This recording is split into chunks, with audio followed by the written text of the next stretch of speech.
Donc, si seulement nous pouvons apprendre comment recevoir la grâce de Dieu et laisser Dieu faire les choses à travers nous, je peux tout faire par Christ qui me fortifie.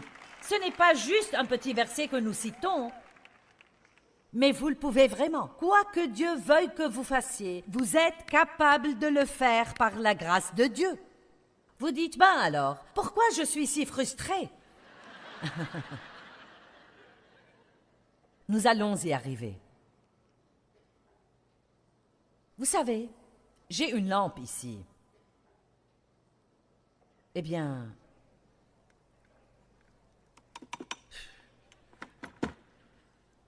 pourquoi elle ne s'allume pas? Tu es une lampe, tu es supposé donner de la lumière. Où est la lumière? Oh, elle n'est pas branchée. Oh, il faut la brancher. Oh, oh. Wow, c'était facile. Ok, c'est comme cela. S'il y a une source d'énergie, la source d'énergie, c'est Dieu. Quelqu'un a déjà compris? Vous voyez comme vous êtes vif? Révélation. Il y a une source d'énergie juste là. Bon, ce n'est pas la faute de l'énergie si la lampe n'est pas branchée. Donc, ce que nous devons faire, c'est de nous brancher tout simplement. Chaque fois que vous vous sentez frustré, prenez un moment et branchez-vous. Chaque fois que vous vous sentez épuisé, prenez un moment et branchez-vous. N'essayez même pas de sortir de chez vous le matin sans être sûr que vous êtes complètement chargé, que toutes vos batteries sont complètement rechargées.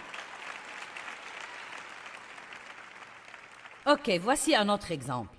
Oh là là, nous chargeons tout aujourd'hui. Nous chargeons ce laptop. Nous le vérifions plusieurs fois par jour. Voyons si le chargement est allumé. Mince, s'il diminue, nous le branchons. Allez, voici venir une révélation. iPhone, vous devez garder ce bébé chargé. Oh mon Dieu, nous allons bientôt préférer sortir de chez nous sans vêtements plutôt que sans téléphone.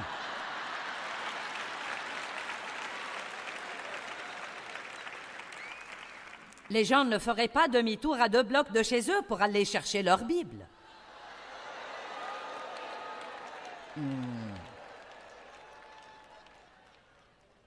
Nous allons faire comme si je n'avais pas dit ça. Oh, je la prendrai demain, pas de problème. J'allais m'asseoir dans la voiture et lire la Bible à l'heure du déjeuner, mais je le ferai demain. Nous retournons prendre le téléphone ou nous envoyons quelqu'un le prendre. Nous ne partons pas sans le téléphone, nous devons l'avoir parce que nous sommes si importants. Dieu seul sait que nous ne pouvons pas être déconnectés des gens que nous connaissons. Pas 5 secondes, il faut l'avoir sur soi. Et puis il y a la tablette qui doit être chargée. J'ai compté en fait et j'ai 10 appareils électroniques que je garde chargés tout le temps. 10. J'ai ce petit truc que je charge à ma ceinture qui me dit combien je fais de pas. Je veux le savoir parce que chaque pas, c'est des calories.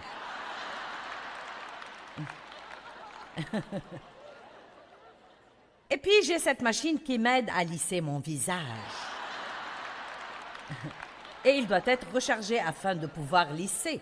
Ensuite, j'ai ce petit truc pour mettre sous mes yeux et donc ça doit être chargé aussi. Vous savez à quoi ressemble votre maison? Vous avez des fils électriques partout. Vous rechargez tout, sauf vous-même.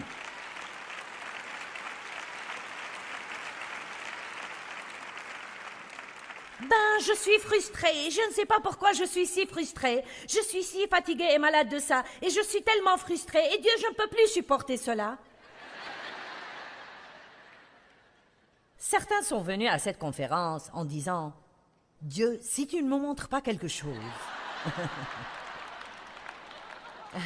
Il me faut une parole de toi ce soir. Eh bien, en voici une. Branche-toi!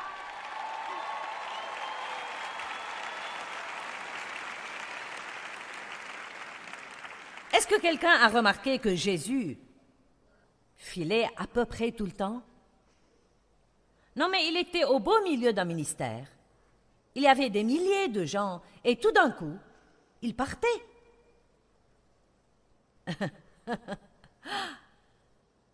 Il montait dans la montagne pour prier. Il le poursuivait là-bas, alors il s'occupait encore d'eux, puis il s'en allait ailleurs. Bon, vous savez, je n'ajoute pas quelque chose à la parole. Je ne ferai pas ça. Mais disons juste que Peut-être qu'il était fatigué. Peut-être que les idioties que les disciples faisaient le frustraient de temps en temps. Et peut-être qu'il disait « Ok, Père, il faut que je m'éloigne de là 1 minute. »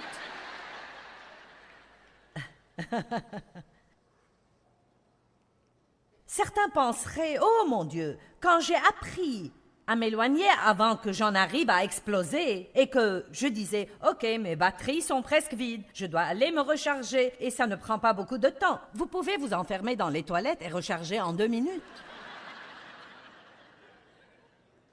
Juste « Ok, Dieu. »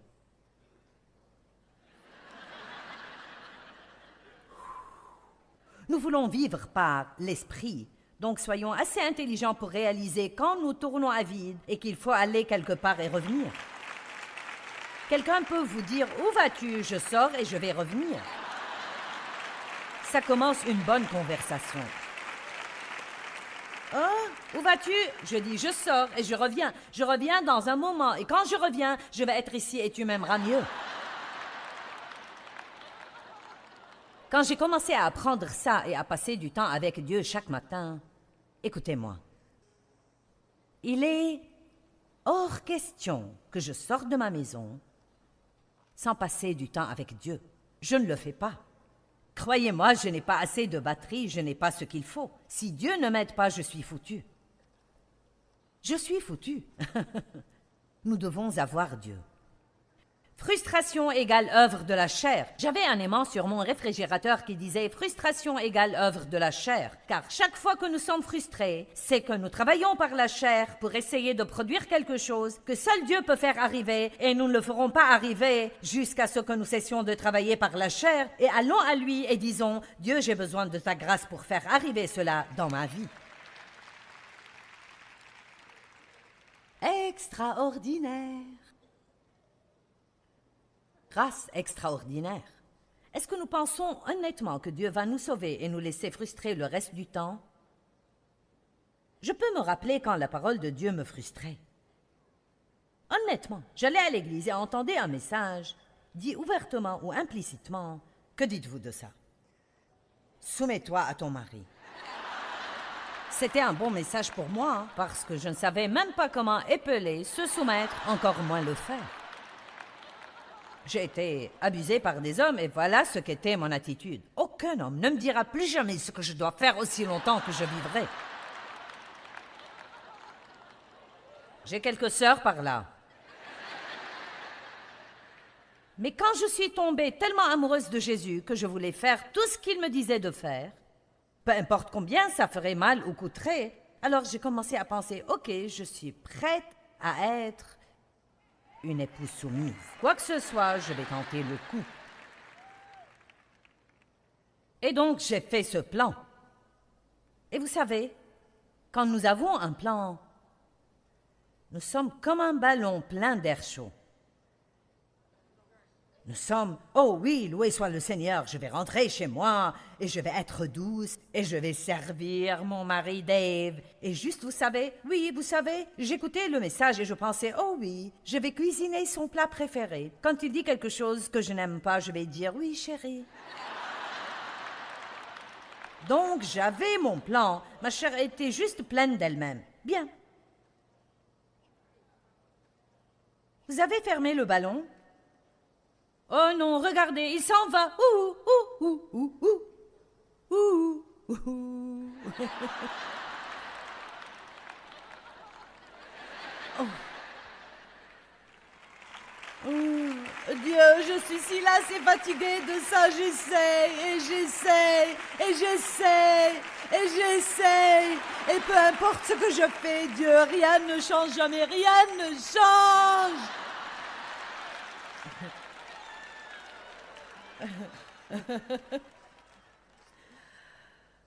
Nous en sommes là. Et puis, nous nous regonflons nous-mêmes. Oui, Dieu soit loué. Je parle trop, mais je vais me taire. Vous auriez dû me voir quand je décidais que j'allais être douce. Seigneur, aie pitié. Je vous dirai d'autres de ces histoires demain. Honnêtement et en vérité, j'avais été chrétienne depuis longtemps, mais dans les années 70, Dieu a touché ma vie d'une manière très unique et significative.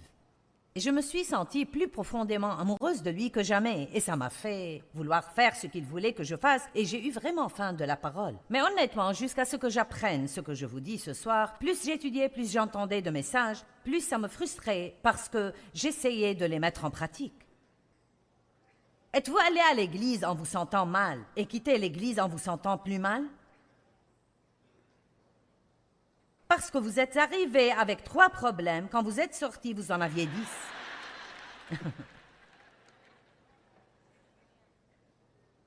Il n'y a pas eu un message dont je n'avais pas besoin.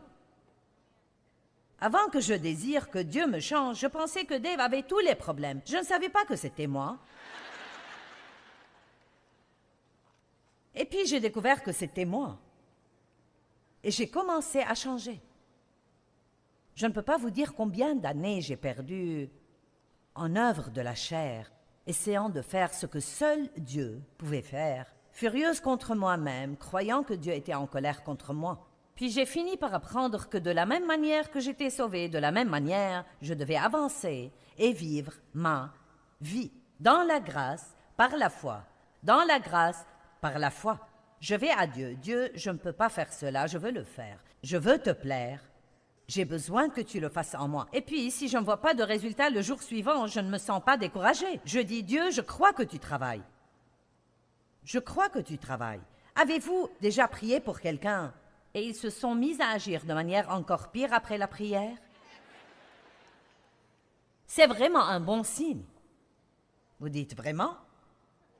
Bien sûr, ça veut dire que, à la minute où vous avez prié, Dieu a commencé son travail et cette conviction les fait sentir pire qu'ils n'étaient avant.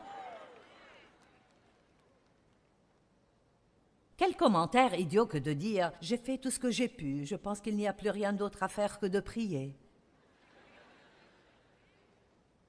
J'ai appris à laisser la prière être juste comme un souffle. Priez pour tout, n'attendez pas pour prier, n'attendez pas pour prier. Je prierai pour ça quand je prierai. Non, priez tout de suite. Et voici la prière la plus spirituelle que je prie, des centaines de fois chaque jour. Oh Dieu, aide-moi. Aide-moi. J'ai 2 choses que je dis plus que tout autre. Je t'aime Jésus, aide-moi. Je t'aime Jésus, aide-moi. Je t'aime Jésus, aide-moi. Intérieurement, ça continue toute la journée. Avant que je monte ici, je t'aime Jésus, aide-moi. Je suis ici parce que j'aime Dieu et à cause de ce qu'il a fait pour moi. Et je n'ai pas grand-chose à vous offrir si Dieu ne travaille pas à travers moi.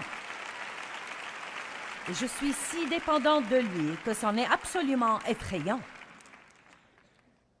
Ça me terrorise de penser au désastre que ce serait si Dieu ne se manifestait pas. Et vous savez quoi?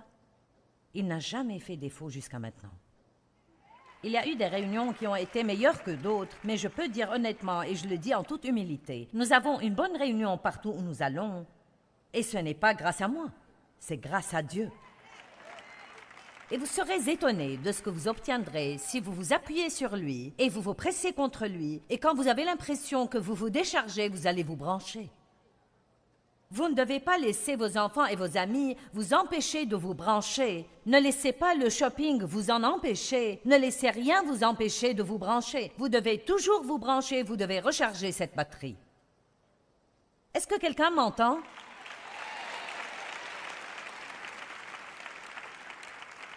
La façon dont nous lisons la parole est si importante.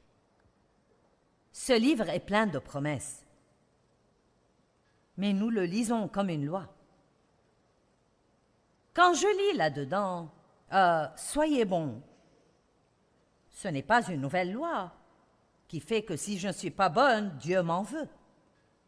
C'est une promesse que si je lui fais confiance et me repose sur lui, Cette bonté est à l'intérieur de moi parce qu'il est en moi et il va le produire par moi alors que je lui fais confiance et me repose sur lui. Et il ne le fait pas tout d'un coup juste comme ça. C'est petit à petit de gloire en gloire, petit à petit de gloire en gloire. Je fais un peu de progrès, je crois. Je fais un peu plus de progrès, je crois. Et je fais un peu plus de progrès, je crois. Celui qui a commencé un bon travail en moi est assez capable de le compléter et de le mener à bonne fin. Dieu ne va pas nous laisser inachever. Il va nous conduire à notre perfection aussi longtemps que nous nous tiendrons avec lui et continuerons de croire que Dieu travaille. Quelqu'un devrait recevoir un petit soulagement. Quelqu'un, quelque part, vous commencez à vous sentir un peu, peut-être... Oh, tu veux dire que je n'ai pas à le faire?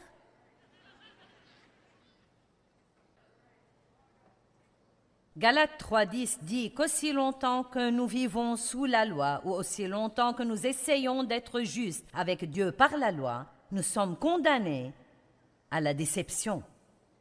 Nous sommes condamnés à la déception. Il n'est pas possible de réussir tant que je lis cela et pense « je dois être bonne, sinon Dieu va m'en vouloir ».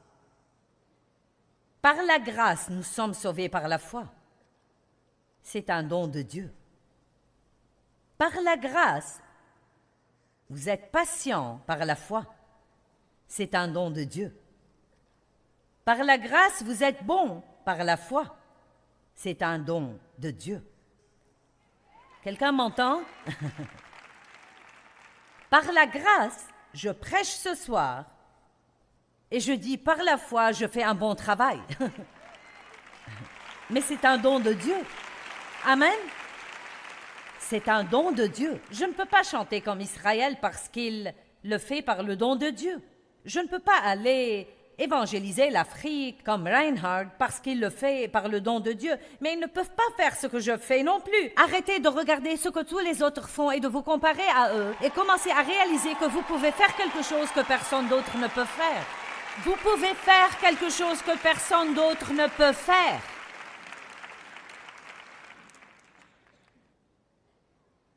Amen. Allez, aimez-vous. Vous savez ce que je dis chaque jour, et ça va sonner comme si j'avais les chevilles qui enflent, mais ce n'est pas ce que je veux dire. J'ai pris cette habitude récemment. Chaque matin quand je me réveille, avant même de sortir du lit, je t'aime, Seigneur. J'aime ma vie. J'aime ma personne. Et j'aime les gens. Tu aimes ta personne? Tu aimes ta personne? Oui, oui. Je n'aime pas mon moi charnel, mais j'aime la nouvelle création que je suis. J'aime vraiment ce que Dieu a créé à l'intérieur. J'embrasse cela et c'est ce que je suis maintenant en Christ. Et Dieu s'occupe du reste. Oui, j'ai encore besoin d'arrondir les bords, mais Dieu savait cela quand il m'a appelé, et il savait tout de vous quand il vous a appelé. Dieu n'est pas surpris par vous, il ne dit pas « Oh mon Dieu !» Oh, Reinhard, si j'avais su ce à quoi tu allais ressembler, je ne t'aurais jamais appelé pour évangéliser l'Afrique, jamais, jamais. Je n'aurais jamais fait cela si j'avais vraiment connu toutes tes faiblesses. Eh oh, Israël, si j'avais su toutes les choses que tu allais faire et tu allais dire, mon fils, je ne t'aurais jamais appelé. Dieu choisit les choses faibles et folles du monde afin de confondre les sages, afin qu'aucun mortel n'ait la prétention de se glorifier dans sa présence. Or, l'unique genre de personnes qui obtiennent de l'aide, c'est les humbles. Les humbles obtiennent de l'aide, c'est un bon message. Dieu, aide-moi. Aide-moi. 1 Pierre 5:5. Vous allez bien? Allez, je veux que la pression s'en aille. Vous avez juste besoin de dire, c'est cela Dieu.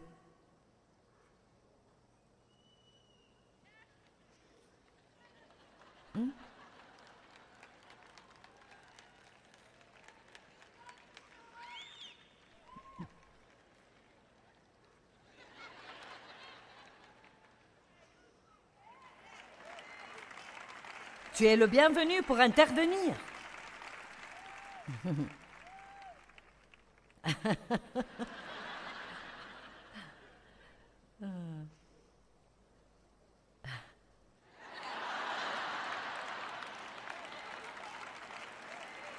Vous savez, j'aimerais penser que plus jamais dans ma vie, je ne ferai de bévue avec ma bouche. Mais pas tant que ça. Je doute que cela arrive vraiment. Je me suis améliorée. Ça a pris presque 40 ans à vivre dans la parole chaque jour. Vous savez quoi? Je suis une bouche dans le corps du Christ. C'est juste que parfois j'oublie où elle doit fonctionner et où elle doit se fermer.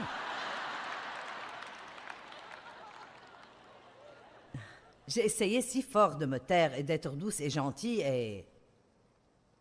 je suis seulement... Vous savez ce que j'aime chez mon mari, plus que tout au monde? Dave me laisse être moi. Il est... Maintenant, si je suis rude, Dave me le dit, mais il se moque de moi. Il dit, voilà le feu pour lequel je t'ai épousé.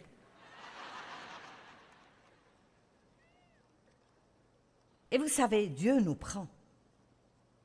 Pourquoi ne vous feriez-vous pas une faveur ce soir? Pourquoi ne pas arrêter d'essayer de donner à Dieu tout ce que vous pensez être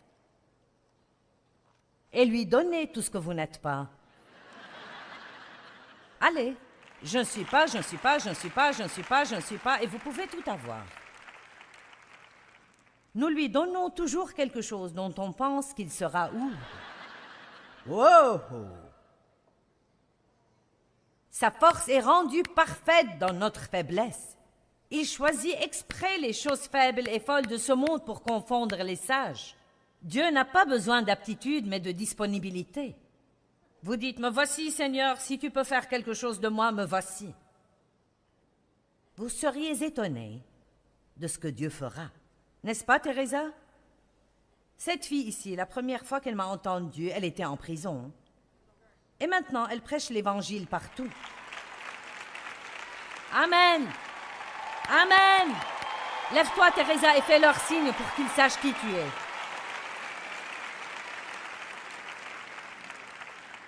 Oh, mon Dieu! En prison, pourquoi? Vente de drogue et possession de drogue? Usage de drogue et... la vie était un tel désastre. Bon sang, je vous le dis, Dieu a mis la main sur elle. Ouh! Quand Dieu met la main sur vous, il vous change en une autre femme, en un autre homme. Amen? 1 Pierre 5,5. De même, jeunes gens et de rang inférieur, soyez soumis aux anciens, les ministres et les pères spirituels de l'Église, rendant respect et soumission. Soumission! Qui sont dus à leurs conseils. Donc, il parle déjà de s'humilier suffisamment pour écouter ce que veulent vous dire les gens qui ont plus de sagesse que vous et qui sont là depuis plus longtemps et qui, en fait, en savent plus que vous. Tous, revêtez-vous d'humilité. Je pense que l'humilité est la vertu cardinale. Je pense que j'ai beaucoup réfléchi et je pense que les péchés sont enracinés dans l'orgueil. Parce que l'orgueil était le péché de Satan.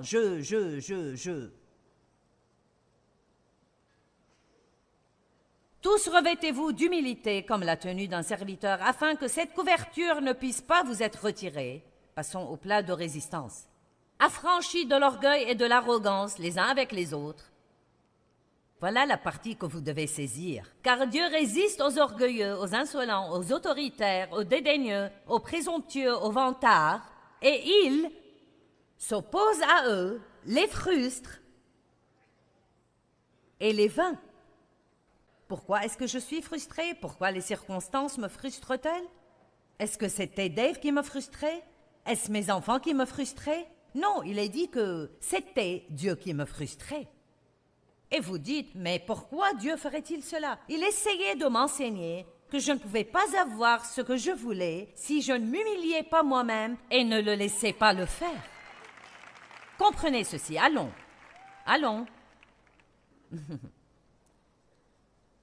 Dieu ne va pas vous laisser le faire. Et vous allez être frustré et tourner en rond autour du même obstacle, juste comme j'ai fait, et fait encore de temps en temps, jusqu'à ce que vous vous humiliez et disiez: Dieu, je ne suis rien sans toi. Je ne peux rien faire sans toi. J'ai besoin de toi. Aide-moi. Et il accorde sa grâce aux humbles. Nous avons deux choix dans la vie. Nous pouvons vivre une vie remplie de frustration ou nous pouvons nous humilier nous-mêmes et demander à Dieu de nous aider. Nous pouvons recevoir son don gratuit de grâce pour nous aider et c'est exactement ce que nous devrions faire.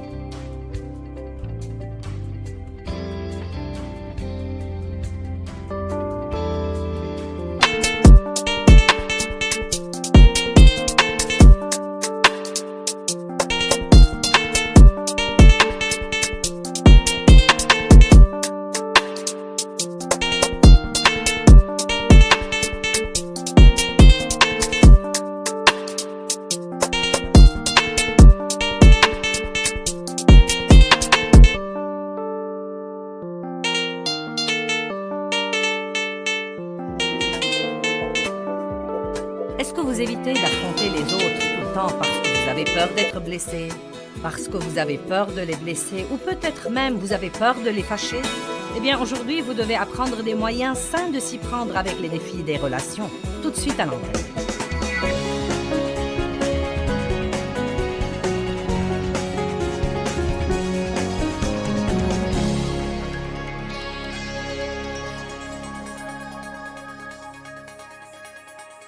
Maintenant, c'est notre zone de sécurité. C'est le titre de notre conférence ce week-end. Et elle parle de frontières et de limites et de marges. Elle nous apprend à rester dans les frontières de la parole de Dieu pour pouvoir être en sécurité. Le psaume 91:1 dit « Celui qui demeure sous l'abri du Très-Haut reste stable à l'ombre du Tout-Puissant, dont la puissance est imperméable aux ennemis. Je dis à l'Éternel, mon refuge et ma forteresse, mon Dieu, je m'appuie et je compte sur lui, et en lui, en toute sécurité, je me confie. » Et si vous connaissez bien le psaume 91, vous saurez qu'il continue par promesse après promesse après promesse après promesse sur la protection de Dieu contre la destruction et les fléaux qui peuvent frapper, même en plein midi. Mais il y a une note importante en bas de page dans la Bible amplifiée, en bas du chapitre, qui dit « Les promesses riches de ce psaume tout entier dépendent de répondre aux conditions des 2 premiers versets. » Donc je crois personnellement que l'abri, c'est les frontières de la parole de Dieu. Dieu ne nous dit jamais de faire quelque chose qui ne soit pas pour notre bien. Même quand je vous ai parlé auparavant de donner, Dieu n'essaie pas de vous prendre votre argent.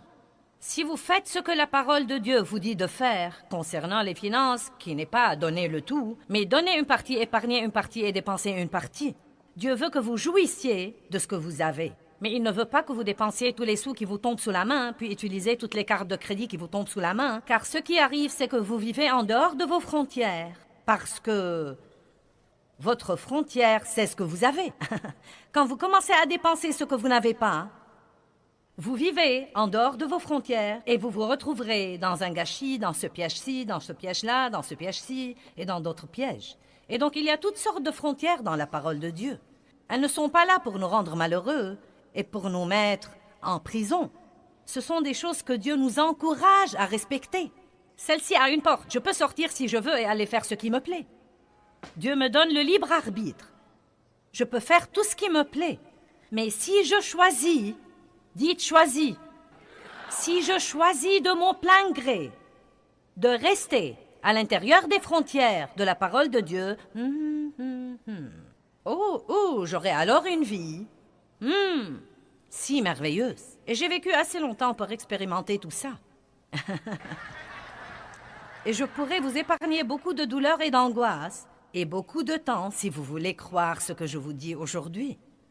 Par exemple, la parole de Dieu dit que vous devez pardonner à vos ennemis, que vous devez pardonner à ceux qui vous blessent, qui vous font du mal, qui vous exploitent et qui vous traitent injustement et inéquitablement. Eh bien, Dieu vous dit de faire ça pour votre bien. Il ne s'agit pas de ce que vous faites pour vos ennemis. Dieu vous dit de pardonner pour votre bien. Vous vous rendez service à vous-même quand vous pardonnez, car si vous pardonnez, vous n'aurez plus tout ce supplice au-dedans de vous. Vous ne passerez pas votre vie fâché contre quelqu'un qui s'amuse quelque part et se fiche pas mal de ce que vous ressentez. Vous ne passerez pas votre vie exaspérée à cause de quelqu'un qui a déjà décidé ce qu'il va faire. Vous pouvez aller de l'avant et vivre la vie que Dieu veut que vous viviez et mettre vos ennemis entre les mains de Dieu. Eh bien, il y a une liberté. J'ai détesté mon père pendant des années parce qu'il avait abusé de moi sexuellement dans mon enfance. Je n'étais pas libre. Quand votre cœur est rempli de haine et d'amertume et de colère et de ressentiment, vous n'êtes pas libre. Mais quand j'ai commencé à obéir à la parole de Dieu, non seulement aller à l'église et écouter les sermons et ne pas les mettre en pratique, mais quand j'ai vraiment commencé à vivre selon la parole de Dieu, cette haine s'est dissipée. J'ai en fait commencé à m'occuper de l'homme qui a passé sa vie à abuser de moi. Je me suis occupée de lui jusqu'à sa mort. Il a finalement reçu le Christ comme son sauveur. C'était une merveilleuse expérience. Donc si nous vivons à l'intérieur des frontières de la parole de Dieu, et là je veux le dire à nouveau, n'allez pas à l'église pour écouter les sermons et applaudir et dire Amen et rentrer chez vous et ne pas faire ce que dit la parole. Nous devons faire ce que dit la parole de Dieu, sinon elle ne va pas travailler dans notre vie. Et si vous restez vraiment dans les frontières et dans les limites de la parole de Dieu, ce sera votre zone de sécurité. Je suis en sécurité. Maintenant, le diable peut venir contre moi, mais à dire vrai, il n'y a pas une chose qu'il peut me faire à long terme. Il peut m'exaspérer, il peut me mentir, mais vraiment, il ne peut rien me faire qui soit en dehors du plan de Dieu pour moi, parce que Dieu veillera sur nous et s'occupera de nous tant que nous resterons dans les frontières de sa parole. Amen. Donc c'est un cours de remise à niveau. Maintenant, nous passons tellement de temps à parler des personnes qui nous exaspèrent, mais nous ne leur parlons pas à eux des choses qu'ils font et qui nous exaspèrent. Et donc, nous ne sommes vraiment pas très bons en confrontation. Et la confrontation est une frontière. C'est une marge ou c'est une limite que nous mettons dans notre vie. Cela veut dire que vous ne pouvez pas aller plus loin que ça. Vous devez mettre des limites dans votre vie, comme par exemple ma fille. Tout le monde est différent. Une de mes filles a la politique de la porte ouverte. Vous pouvez venir chez elle quand vous voulez et entrer. Pas besoin d'appeler. Ça lui est égal si je frappe ou non. Elle dit « Oui, viens, oui ». Elle est de celles qui disent « Bien sûr, passez n'importe quand, vous savez ». Mon autre fille a habité à côté de chez moi pendant quelque temps et elle me disait « Je préfère que tu ne viennes pas sans appeler, maman ». Eh bien, au début, j'étais comme « Je suis ta mère ». Mais vous savez quoi? J'ai dû comprendre que c'était sa barrière, son droit de la mettre. Elle n'essayait pas d'être impolie avec moi. Elle me faisait savoir ce dont elle avait besoin dans sa vie. Et les gens différents ont besoin de choses différentes. Et nous devons non seulement mettre des frontières ou des limites pour les autres, mais encore nous devons respecter les autres et respecter leurs limites dans la vie et ne pas nous vexer parce que tout le monde est différent. Amen? Maintenant, vous savez, je peux être accueillante si je le fais exprès, mais je n'ai pas le don de l'hospitalité. Et vous savez, je suis le genre de personne qui dit aux autres « Ne venez pas chez moi sans appeler ». Donc c'est plutôt intéressant. Je suis comme ma fille, et pourtant, le fait qu'elle soit comme ça m'a dérangée. Vous me suivez là-bas? Les gens ont le droit d'avoir des frontières. Et nous devons respecter ces frontières. Maintenant, certains se demandent probablement à propos du chien. Finissons-en avec le chien car vous y pensez. Vous savez, j'utilise l'exemple du chien de votre voisin qui salit votre pelouse. Et si vous n'avez pas de clôture, ce n'est pas de sa faute. Un type qui promenait ses deux chiens l'autre jour nous a dit à Dave et à moi « Mes chiens aiment bien votre jardin. » Je ne pouvais pas me vexer car je n'avais pas de clôture autour de mon jardin. Mais si vous avez une clôture Si vous avez une frontière, si vous avez une limite, alors, vous savez, votre voisin devrait être pratiquement fou pour prendre son chien, le faire passer au-dessus de la clôture de votre jardin et lui dire « Allez, Fido, va à la salle de bain, vas-y. Marche sur la belle pelouse de Madame Joyce, c'est bon maintenant. Allez, rentrons à la maison. » Et nous rentrons à la maison. Donc, ce que nous devons faire, c'est de mettre quelques clôtures dans notre vie. Pauvre bébé, je suis désolée.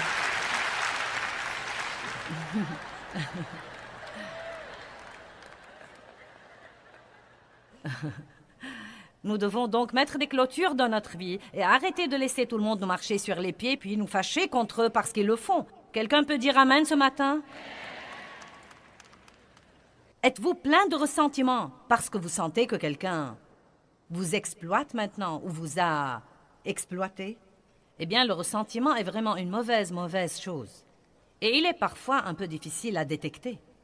Je crois que vous l'avez parfois. Vous l'avez un peu plus avec le non-pardon. Mais le ressentiment est comme une racine profonde qui s'enracine en vous et elle est comme... Elle fait quelque chose dans votre attitude. C'est presque plutôt comme un... Vous savez, cette chose qui est juste. Vous savez, nous ne sommes pas ouvertement fâchés contre vous, mais nous sommes... Juste. Tu m'embêtes plutôt. Tu sais, je t'en veux plutôt. Je n'aime pas que tu sois béni et je n'aime pas que tu passes me voir.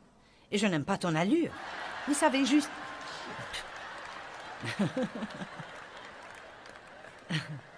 Cela soigne de votre attitude. Je crois que ça fait partie de la raison pour laquelle les gens font des dépressions. Ce n'est pas la seule raison. Il y a beaucoup de raisons pour ce genre de choses. Mais je pense que c'est en grande partie la raison pour laquelle les gens ont comme une lourdeur dans leur vie. Parce qu'ils sont irrités, ils sont aigris. Ils sont vraiment aigris. Je n'acceptais pas pendant tant d'années le fait que je n'avais pas eu une enfance agréable et heureuse. Je n'ai jamais vécu mon enfance. J'ai manqué toute cette partie de ma vie. J'ai travaillé et j'ai été responsable d'aussi loin que je m'en souvienne. Et j'ai traversé des périodes où j'en étais vraiment contrariée. Vous savez, ce n'était pas bon, ce n'était pas juste. Mais au lieu de refuser les choses, j'ai appris que si je faisais les choses à la façon de Dieu, il me donnerait une double bénédiction pour mes ennuis passés. Je dis tout le temps peut-être que je n'ai pas eu un bon commencement, mais mes chers, j'ai une bonne fin. Et c'est comme ça que vous devez voir les choses. Peut-être que vous n'avez pas tout ce que vous voulez, et peut-être qu'il y a des gens qui ne vous ont pas traité comme il faut, mais prenez votre part de la responsabilité. Peut-être que vous aussi n'avez pas parlé franchement, peut-être que vous n'étiez pas prêt à affronter, peut-être que vous avez mis des limites et vous ne les avez pas imposées. Vous dites au petit Johnny, « Si tu fais ça encore une fois, tu resteras à la maison toute la journée. » Maintenant, vous avez mis une limite. La prochaine fois qu'il le fait, je t'ai dit que si tu faisais ça encore une fois, tu resterais à la maison. Je te dis que si tu fais ça encore une fois... Et donc nos frontières et nos limites deviennent de la blague pour tout le monde, car nous disons que nous allons faire des choses et nous ne les faisons pas. Nous devons donc surmonter notre ressentiment si nous ne voulons pas jouer notre rôle. Avez-vous passé des années à essayer d'aider quelqu'un et il n'a toujours pas changé? Et maintenant vous regrettez les années, le temps, l'effort et l'argent que vous avez dépensé? Eh bien, peut-être que vous essayez d'aider quelqu'un et vous voulez qu'il change, mais en fait, il ne veut vraiment pas changer. Je ne sais pas ce que vous en pensez, mais j'ai tendance à secourir les gens.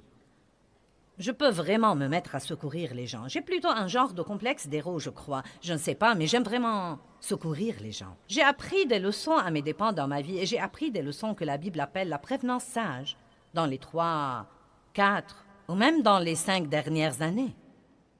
Aimer les gens ne veut pas toujours dire les sauver de tous les ennuis et les problèmes qu'ils se sont attirés.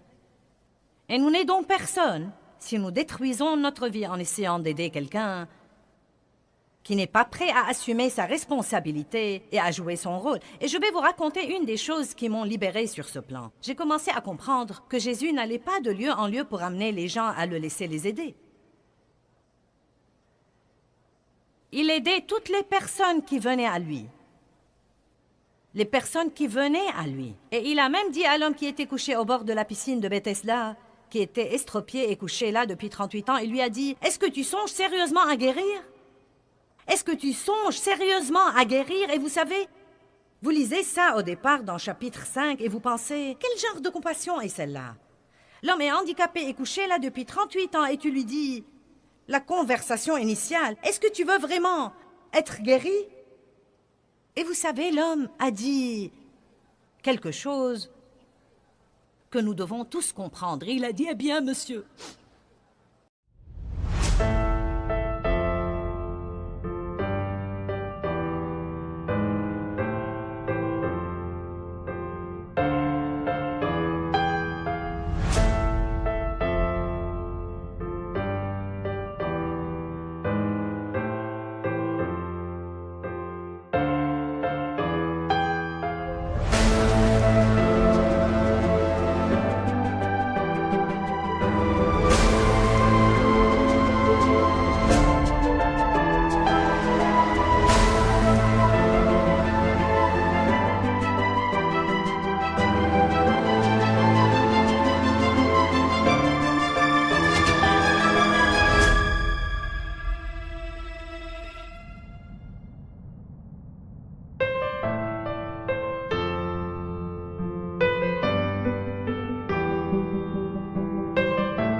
je n'ai personne pour m'aider.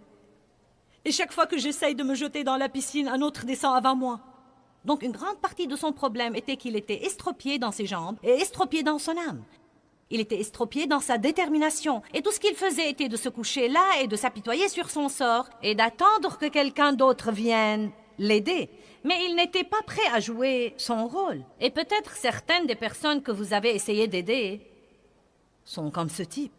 Et peut-être que vous devez vous arrêter et dire « minute ». Je fais ceci et ceci et ceci, mais que fais-tu vraiment là? Est-ce que tu veux vraiment guérir?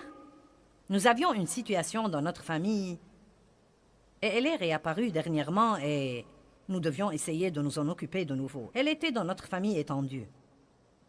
Un membre de notre famille avait gâché sa vie avec la drogue et l'alcool et c'était vraiment un vrai gâchis. Et donc, il a demandé de l'aide. Le Seigneur soit loué, nous voulons aider les gens.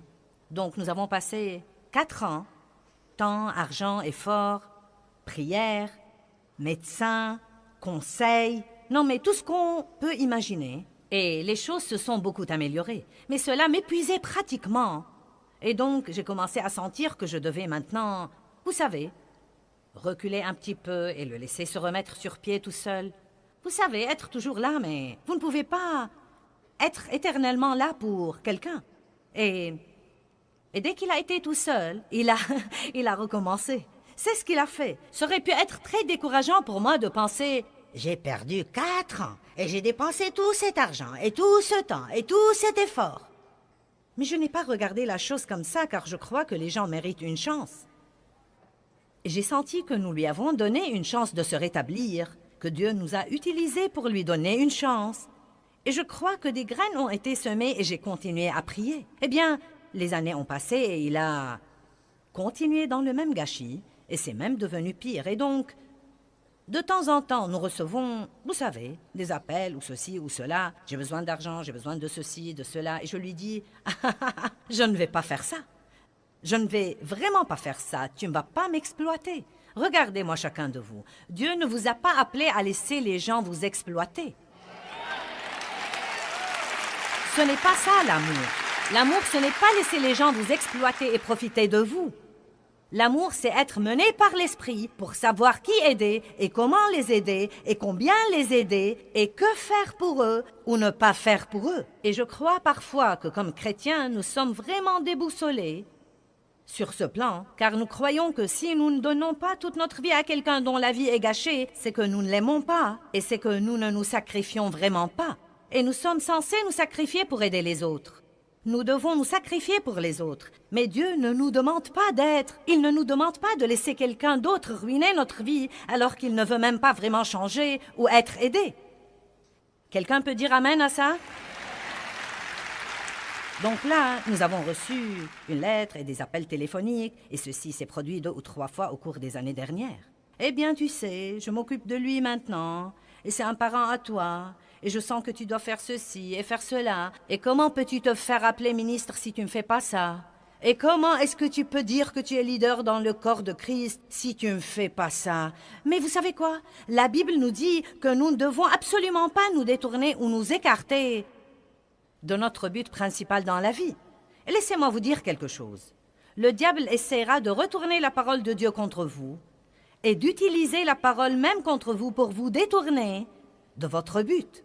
Or, ma famille est très protectrice et elle sait comment je suis. Je suis le genre sauveteur et donc, vous savez, j'ai commencé à penser, eh bien, je devrais peut-être faire ceci, je devrais peut-être faire cela, je devrais peut-être faire ceci. Et notre Benjamin me parlait l'autre jour et il m'a dit, je vais te dire ce que tu ne vas pas faire. Et vous savez, traitez bien ces enfants car un jour ils deviendront votre patron. Et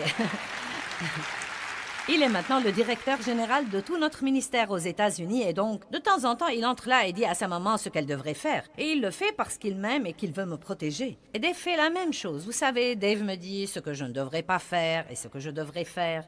Et vous savez, parfois je leur dis, est-ce que vous devez toujours me dire que faire? Vous savez, mais c'est pour ma protection parce que nous ne prenons pas toujours les meilleures décisions. Et donc, ils savent comment je suis et ce que serait ma tentation. Eh bien oui, eh bien, je crois que ce n'est pas un très bon exemple. Et vous savez, peut-être que je devrais faire ceci et faire cela. Mon Benjamin m'a dit, voici ce que tu peux faire et ce que tu ne peux pas faire. S'il y a un centre de traitement et que ça exige de l'argent et que tu veux vraiment faire ça, ça va. Si tu veux envoyer quelqu'un pour surveiller la situation, ça va. Mais voici ce que tu ne vas pas faire. Tu ne vas pas réintégrer cette personne dans ta vie quotidienne. Tu te sens bien maintenant. Tu as de l'énergie. Tu portes du fruit. Tu jouis de ta vie. Et tu ne vas pas laisser quelqu'un qui ne veut même pas vraiment s'aider lui-même, revenir dans ta vie, te voler tout ça. Eh bien, aidez les gens. Mais vous devez parfois venir à leur aide de loin. Vous ne devez pas laisser les gens s'impliquer dans votre vie et la vider de tout. Laissez-moi vous dire quelque chose. Aider les gens ne signifie pas que vous devez toujours tout faire pour eux et ne leur laisser rien à faire par eux-mêmes. Et croyez-moi, si ce type montrait un peu d'intérêt pour s'aider lui-même et faire un petit effort, nous nous mettrions en 4 pour lui. Mais je ne vais plus avoir de relation unilatérale dans ma vie où quelqu'un ne fait que prendre et je ne fais que donner. Je ne crois pas que ce soit de la piété.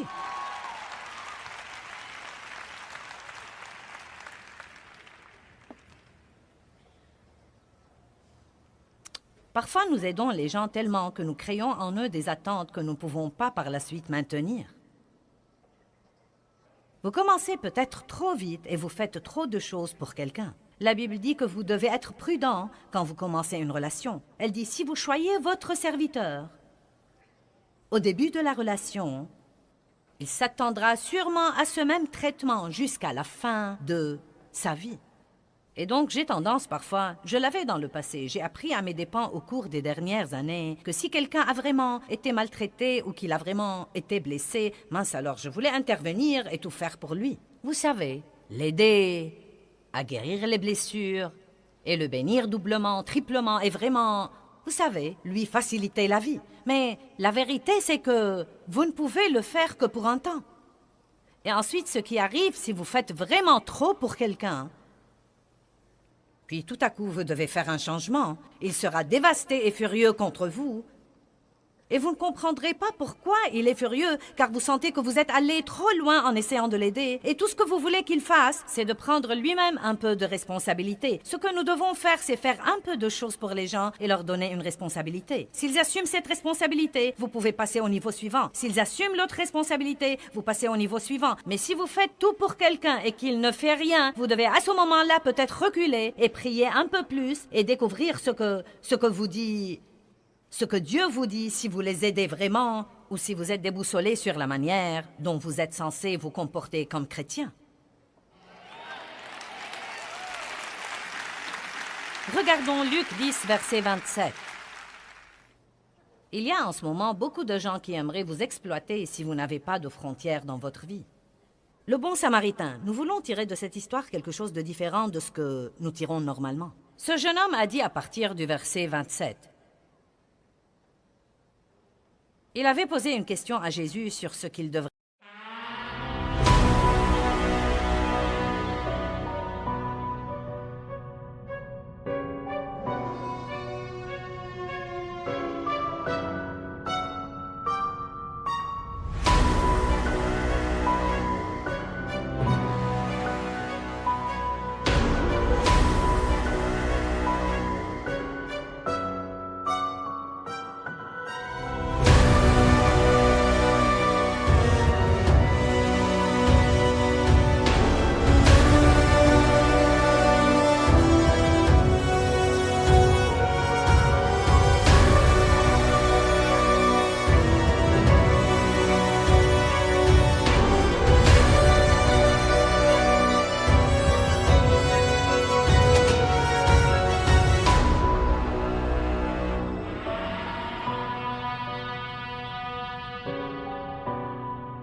Faire pour avoir la vie éternelle.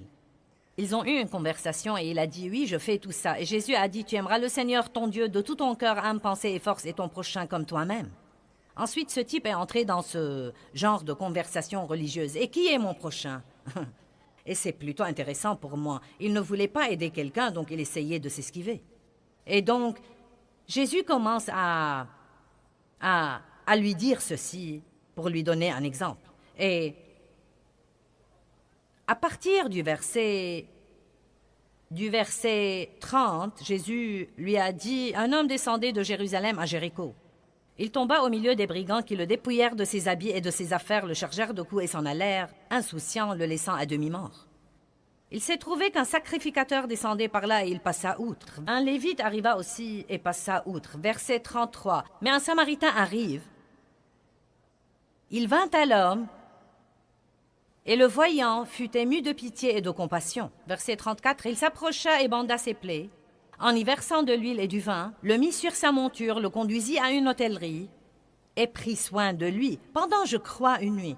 Et le lendemain, il tira 2 deniers, le salaire de 2 jours, les donna à l'hôtelier et lui dit « Tiens, aie soin de lui car je dois aller quelque part et faire quelque chose. Et à mon retour, nous ferons les comptes. » Maintenant, la chose que nous pouvons en tirer et que nous n'avons peut-être jamais vue auparavant, c'est voilà un type qui a fait ce qu'il pouvait faire pour quelqu'un, mais il n'a pas essayé d'aller si loin jusqu'à gâcher sa vie et les autres choses dont il était responsable.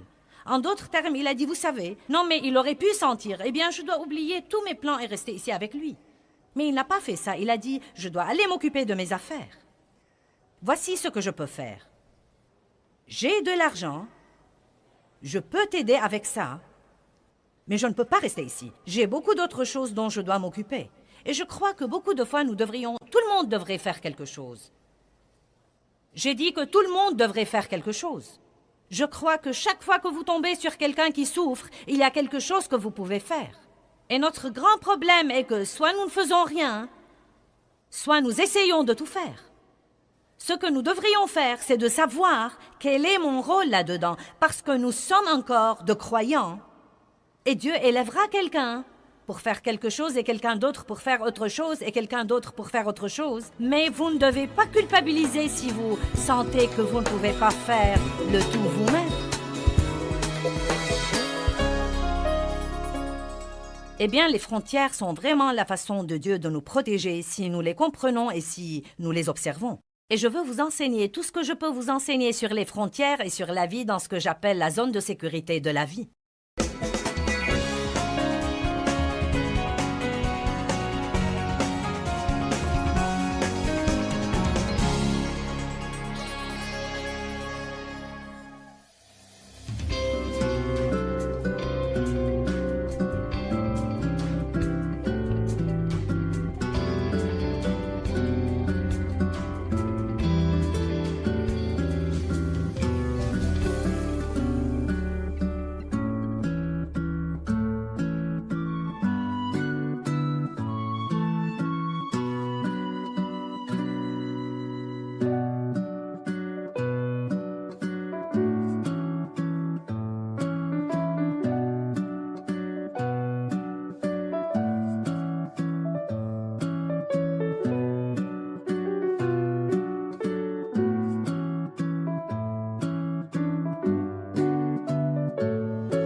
Je t'offre ce matin mon corps en sacrifice vivant.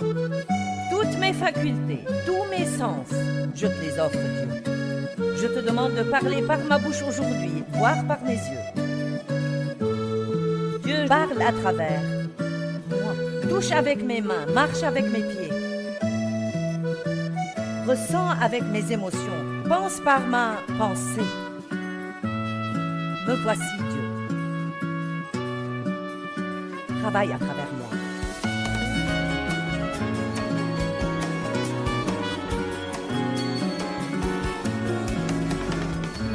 Un de mes buts est de nous aider, chacun de nous, à arriver au stade où nous avons l'esprit tourné selon Dieu, où nous avons vraiment la révélation que Christ vit à l'intérieur de nous, que nous sommes la maison de Dieu. À chaque fois que nous entendons ça, nous devrions dire «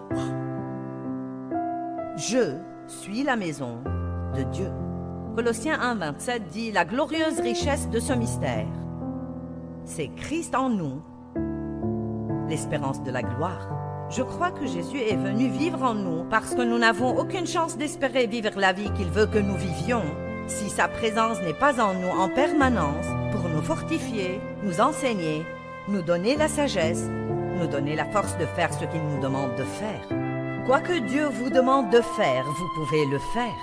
Il va probablement vous demander de faire quelque chose que vous ne voulez pas faire, mais il ne vous demandera pas de faire quelque chose que vous ne pouvez pas faire.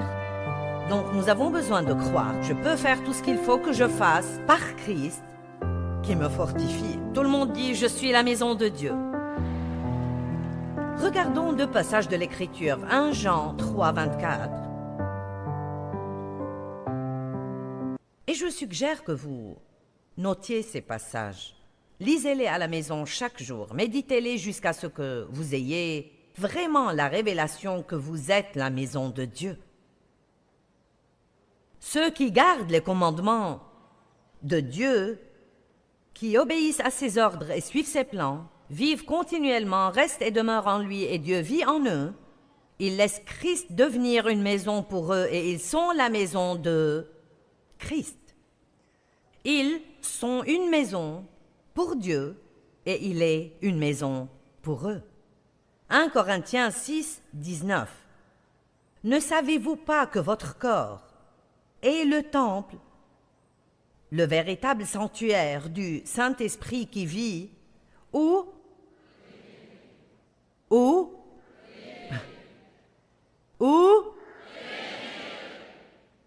et que vous avez reçu comme un don de Dieu? Vous ne vous appartenez pas, ne manquez pas ce passage. Vous ne vous appartenez pas à vous-même, car vous avez été rachetés à grand prix, achetés pour une valeur élevée et dûment payés, devenus siens. C'est pourquoi honorez Dieu et rendez-lui gloire dans votre corps. J'encourage assez souvent les gens à prendre soin d'eux-mêmes. Prenez soin de vous physiquement, prenez soin de vous mentalement. Vivez une vie équilibrée.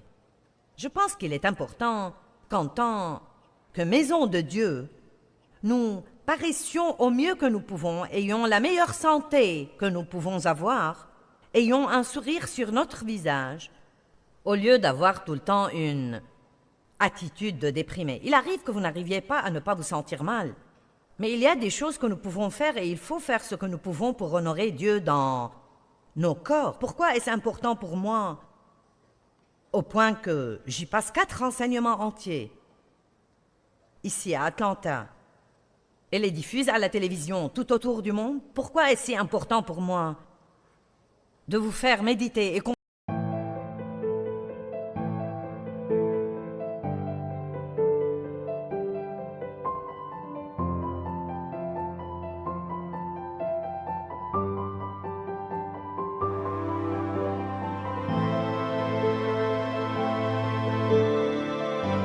comprendre que vous êtes la maison de Dieu? Parce que j'ai été de nombreuses années une chrétienne religieuse. J'aimais Dieu, je croyais que j'étais sauvée, mais je ne savais rien de ce que j'avais obtenu en tant que croyante. Je ne connaissais pas mon héritage de croyante. Je croyais que Dieu vivait tout là-haut, quelque part dans le ciel, et qu'un jour, bientôt au paradis, je pourrais vivre avec lui. Quelle révélation ça a été d'apprendre qu'il était venu vivre en moi afin que j'aie une relation si proche que quel que soit le moment où j'en avais besoin,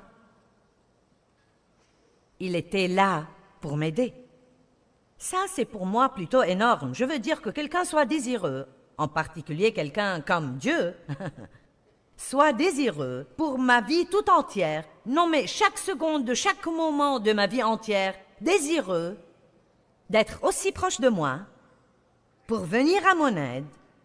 Je pense que c'est quelque chose qui devrait nous enthousiasmer et nous émerveiller. Je pense que parfois nous nous habituons à ce que Dieu a fait pour nous et ça ne nous émerveille plus. Il y a quelques mois, je disais à Dieu, tu sais, j'aimerais que tu fasses certaines des choses merveilleuses que tu faisais quand j'ai commencé à être rempli du Saint-Esprit. Et tu sais, cette époque me manque. Et immédiatement, la réponse m'est venue à l'esprit. Je fais des choses tout le temps, tu t'es juste habitué, et donc elles ne t'émerveillent plus. Et combien c'est vrai! J'ai même pensé écrire un livre intitulé « Émerveillement ». Combien nous avons besoin de rester émerveillés. Je lis le livre d'un homme qui s'appelle A.B. Simpson. Il est allé pour être avec le Seigneur il y a 100 ans, et il disait qu'un des premiers signes d'une vie remplie de l'esprit est l'enthousiasme. L'enthousiasme, nous devrions être époustouflés par Dieu. Et je pense qu'une des choses qui est toujours plus importante, je l'ai reçue récemment dans mon cœur et j'ai médité et réfléchi dessus. C'est comme cela que les choses deviennent plus importantes pour chacun. C'est que nous sommes la maison de Dieu, que Dieu vit en nous. Donc, une des choses que j'aime quand je suis à la maison, c'est que j'y suis à l'aise. Quand je vais rentrer chez moi aujourd'hui, je me sentirai soulagée. Je peux être à l'aise. Bien, puisque nous allons être, puisque nous sommes la maison de Jésus, alors nous devons être sûrs qu'il est à l'aise. En nous. Maintenant, vous voyez où ça nous mène, oui? Nous avons besoin d'en être sûrs car nous l'aimons, l'honorons et l'adorons. Mais deuxièmement, nous devons en être sûrs car si Dieu en nous n'est pas à l'aise, alors à ce moment-là, nous ne serons pas à l'aise non plus. Je pense que beaucoup de gens ne se sentent pas bien. Quelque chose les gêne. Ils ne peuvent pas mettre le doigt dessus. Ils ne savent pas exactement ce que c'est. Ils sentent une lourdeur. Ils sont de mauvaise humeur. Qui est d'accord? Je pense que c'est parce que le Saint-Esprit qui vit en eux est attristé par quelque chose qu'ils font, à cause d'une attitude qu'ils ont, la façon dont ils ont parlé à quelqu'un, sans même réaliser ce qu'ils faisaient, sans jamais penser à se repentir. Et donc le Saint-Esprit est attristé, et donc cette personne est attristée. Quand nous nous sentons comme cela, nous devrions nous arrêter un moment et juste dire, « Dieu, y a-t-il quelque chose que j'ai fait qui attriste ton Esprit Saint? Peut-être qu'il n'y a rien. Ne faites pas la chasse aux sorcières chaque fois que vous avez un coup de mou. Mais ça ne fait pas de mal non plus de dire, « Dieu, s'il y a quelque chose que j'ai fait... » Vous savez, si quelqu'un dans ma maison... ou quelqu'un dont je suis proche est attristé, je suis dans leur entourage, je le sens. Donc, si le Saint-Esprit est attristé en moi, je vais me sentir attristé. Et vous savez, une des choses dont la Bible dit qu'elle attriste le Saint-Esprit, en Éphésiens 4, en commençant au verset 29, c'est la façon dont nous parlons aux gens. La façon dont nous parlons aux gens. Regardons Éphésiens 4, 29. Nous ne voulons pas rater cette opportunité. Je veux que Dieu soit content en moi, comme ça je peux me sentir contente. J'ai quelques personnes ici qui sont d'accord avec moi, donc c'est super.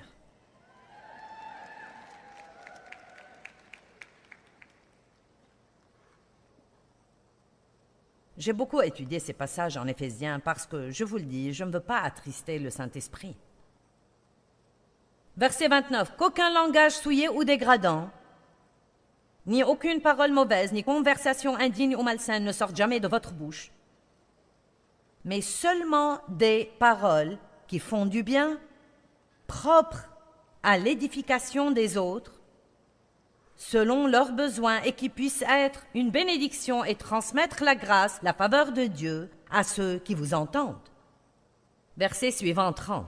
Et n'attristez pas le Saint-Esprit de Dieu. N'offensez ni ne vexez l'Esprit Saint par qui vous êtes scellés comme appartenant à Dieu pour le jour de la rédemption, le jour de la délivrance finale par Christ du diable et de la conséquence du péché. Faites disparaître l'amertume, les frustrations et l'animosité, l'irritation, la colère, la passion, la rage, le mauvais caractère, les calomnies et les paroles méchantes, les injures et les blasphèmes de chez vous, comme toute espèce de méchanceté, rancune, paroles mal intentionnées ou bassesse, de toutes sortes. Et ensuite, il continue en disant, « Mais au lieu de cela, soyez serviables et aimants et compatissants. » Et bon, je veux juste souligner le point que Dieu est vraiment proche de nous et que quand nous disons des choses méchantes aux autres, ça le blesse. Quand nous maltraitons les gens, ça le blesse. Quand nous gardons du ressentiment et ne pardonnons pas, ça ne nous blesse pas seulement à nous, ça blesse Dieu. Pourquoi ça blesse Dieu? Parce qu'il a payé pour nous un prix énorme afin que nous ayons une formidable vie remplie de joie, paisible, prospère et puissante. Dieu est attristé quand nous sommes malheureux. Si vous avez des enfants, vous savez que vous n'aimez pas les voir mécontents. Vous n'aimez pas les voir faire de mauvais choix ou faire des choses dont vous savez qu'elles leur font du mal. Certains d'entre vous ont des enfants qui font maintenant des choses qui détruisent leur vie. Et c'est juste une des plus grandes douleurs que vous ayez dans votre vie. J'ai entendu récemment qu'une mère ne peut jamais être plus heureuse que son enfant.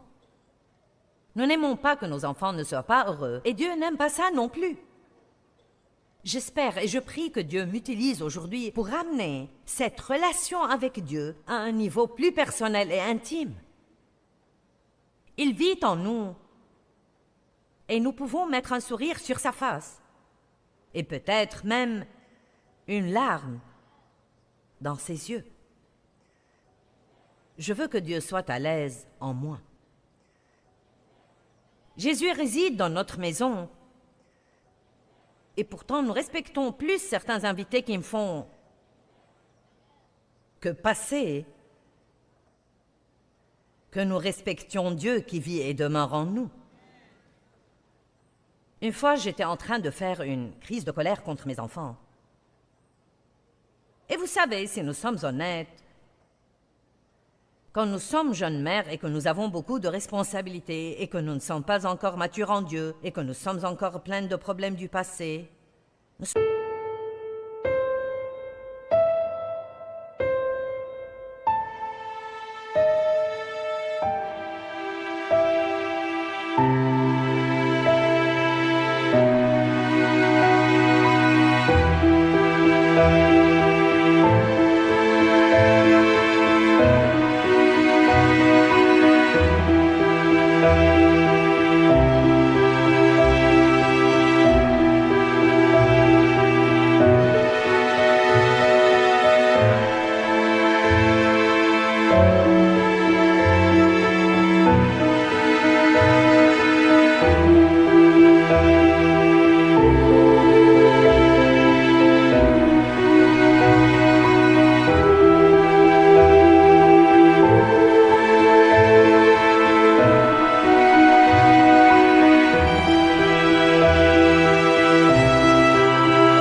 frustrés et nous le faisons subir à nos enfants.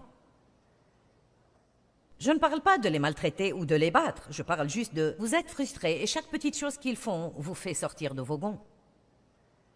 Et donc, j'étais énervée la plupart du temps et c'était parce que je me sentais coupable. J'étais accro de culpabilité. Je ne me sentais pas bien si je ne me sentais pas mal.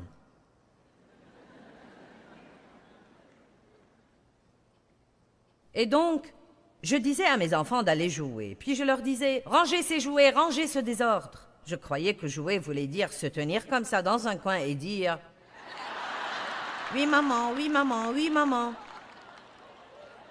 Un jour, quelque chose m'a fait sortir de mes gonds. « Mais rangez ce désordre, je passe mon temps à ranger ici et là. Vous ne faites que mettre du désordre, vous ne pouvez pas faire une seule chose correctement. » Et puis après ma petite crise, je disais « Désolé Dieu, je suis tellement désolée Dieu, je ne peux pas m'en empêcher. » Est-ce que quelqu'un connaît ça?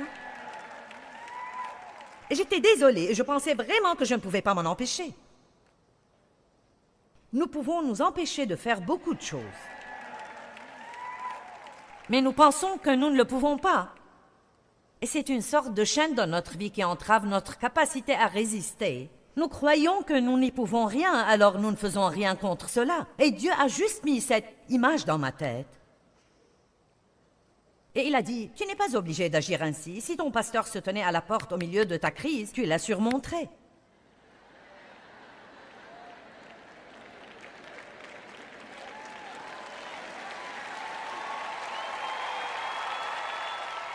Je veux dire, j'aurais répondu à la porte, loué soit le Seigneur.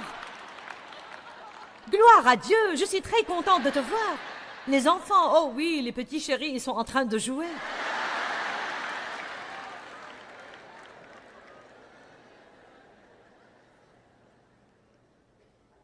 Mais le fait est que notre très grand prêtre Jésus Dieu le Père, le merveilleux, précieux Saint-Esprit qui nous enseigne et demeure en nous, ils sont à la maison tout le temps. Et nous ne semblons pas agir comme en leur présence.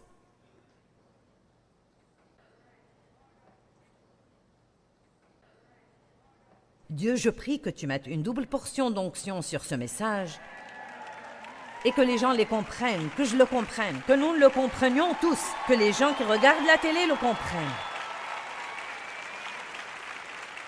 Dieu voit tout ce que nous faisons, il voit tout. Il entend tout ce que nous entendons. Nous ne le laissons pas à l'église le dimanche matin. Nous sommes sa maison. Nous sommes la maison de Dieu. Ça m'émerveille chaque fois que je dis cela. Nous devons apprendre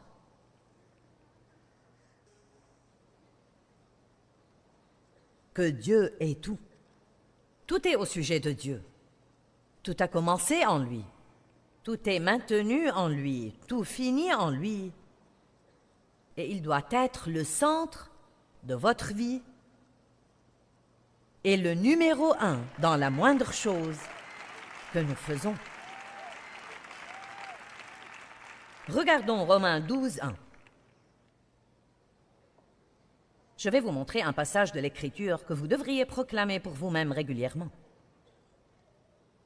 Paul a dit, « Frères, puisque Dieu a ainsi manifesté sa bonté pour nous, je vous exhorte à consacrer de manière décisive vos corps,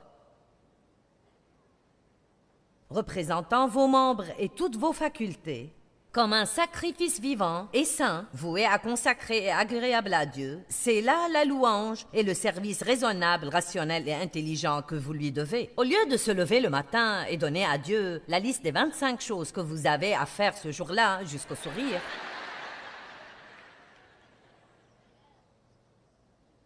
au lieu de cela, pourquoi ne pas commencer avec Psaume 25:1 « Seigneur, devant toi, je présente ma vie » et ensuite continuer avec Romains 12 « Dieu, je t'offre ce matin mon corps en sacrifice vivant. Toutes mes facultés, tous mes sens, je te les offre, Dieu. Je te demande de parler par ma bouche aujourd'hui, voir par mes yeux. Parle à travers moi. Touche avec mes mains, marche avec mes pieds. Ressens avec mes émotions, pense par ma pensée. Me voici, Dieu. Travaille à travers moi, utilise-moi. Je veux être ton représentant dans le monde aujourd'hui. Père, quand je passe la porte de chez moi, je voudrais que les gens ressentent, après m'avoir vu, qu'ils ont vu Jésus. Merci, Père. Vous savez, Dieu est si impersonnel et si irréel pour tant de monde. Et tant de gens dans le monde aujourd'hui sont dans un état si triste et pathétique. Je suis si reconnaissante de ce que je sais grâce à toutes ces années d'études de la Bible, parce que la connaissance nous garde d'être trompés. Beaucoup de gens sont allés à l'église et ont été déçus par une expérience religieuse ou par des gens religieux qui les jugeaient et les critiquaient. Ils sont allés à l'église et n'ont pas trouvé d'aide concrète et donc ils en ont conclu que Dieu ne peut pas les aider et cela me rend triste. Et beaucoup de gens cherchent Jésus et la façon dont ils vont le voir, c'est à travers ses enfants. Nous avons besoin de plus qu'un autocollant de voiture et de quelques bijoux chrétiens et d'un peu de langage d'église et d'un lecteur CD branché sur notre tête. Nous avons besoin de fruits, de fruits. Dans l'évangile de Matthieu, Jésus maudit un figuier. Il passait à côté. La Bible dit qu'il avait faim et qu'il s'est approché du figuier pour trouver à manger. Mais il n'y avait rien que des feuilles. Et si vous étudiez, vous verrez qu'un figuier, quand il a des feuilles, il a toujours des fruits sous ses feuilles. Bien, je vois tous nos falbalas chrétiens comme des feuilles. Et donc, souvent, les gens viennent à nous en cherchant des fruits parce que nous avons un autocollant de voiture. Nous avons la croix autour du cou. Nous avons la bouche remplie de « Loué soit le Seigneur, merci Jésus ». Nous allons à l'église chaque dimanche, mais voilà qu'ils arrivent, ils ont faim, ils ont des besoins et ils ne trouvent pas de fruits. Jésus a maudit le figuier parce que c'était un faux.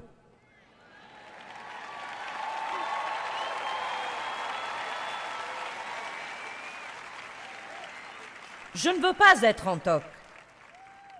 Je refuse d'être d'une certaine manière ici et d'une autre manière à la maison derrière ma porte. J'avais une certaine attitude à l'église et une autre différente chez moi. Dave et moi, nous nous disputions pendant le chemin vers l'église. Mais quand nous arrivions à la porte, loué soit le Seigneur.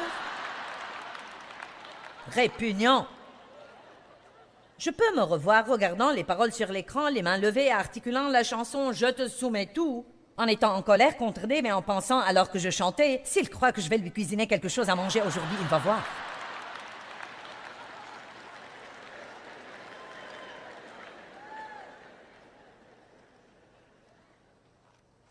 Donc, si nous allons faire ce... Step 1, wake up early, gonna rise with the sun. Step 2, get some good, some food in you. Step 3, think real hard about what you wanna be. Step 4, everybody just do your thing. Wake up, today's gonna be a good day. Wake up, today's gonna be a good day. Wake up, today's gonna be a good day. Wake up, today's gonna be a good day. Wake up, today's gonna be a good day. Wake up. Today's gonna be a good day. Wake up. Today's gonna be a good day. Wake up. Today's gonna be a good day. Yo, set your affirmations, aspirations. I got shit to do, the aftermath of preparation. Good food, good mood, blood in circulation. One step at a time, yeah, that's how you make it. Set a goal you control and the steps you take them. I try to pick one thought, have some concentration. And if I make a mistake, it's called education. I try to do this every day, call it replication. Wake up, today's gonna be a good day. Wake up, today's gonna be a good day. Wake up, today's gonna be a good day. Wake up, today's gonna be a good day. Wake up, today's gonna be a good day. Wake up, today's gonna be a good day. Wake up, today's gonna be a good day. Wake up, today's gonna be a good day. So life ain't easy, yo, I think there's a reason though. Ups and downs, just like every different season, yo. Sometimes I'm high, other times I'm barely breathing, though. I always gotta fight and hide from the demons, yo. Negative thoughts are poison, they rot. Head full of flies, so here come the clouds. They'll never stop unless I can swap all the bad for the good in my head when I'm lost. Yeah, so I'ma fake it till I make it. Positive thoughts are overtaken, I got patience. One day at a time is how you operate a cadence. A flow, you grow, you show yourself a foundation. Stay away from all the shit that causes temptation. I know that I like to do it cause it's sensation. I live my life in my head like a narration. Don't expect greatness, do my best, man, I'll take it. Wake up, today's gonna be a good day. Wake up, today's gonna be a good day. Wake up, today's gonna be a good day. Wake up, today's gonna be a good day. Wake up, today's gonna be a good day. Wake up, today's gonna be a good day. Wake up, today's gonna be a good day. Wake up, today's gonna be a good day. Wake up early, gonna rise with the sun. Step 2, get some good, some food in you. Step 3, think real hard about what you wanna be. Step 4, everybody just do your thing. Là, si nous allons faire cette chose chrétienne, alors pourquoi ne pas prendre la décision aujourd'hui de mettre son nom sur le titre de propriété de la maison et lui donner accès à toutes les pièces de la maison?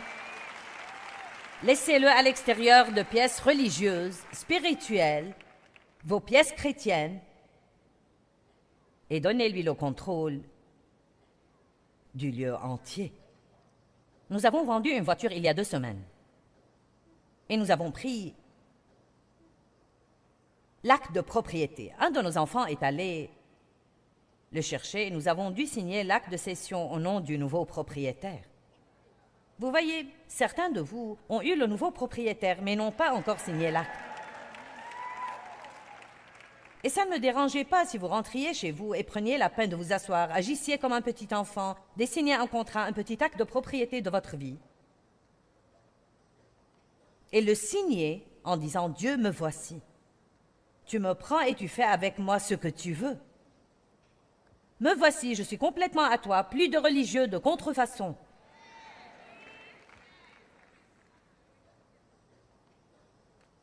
Fais ce que tu veux avec moi.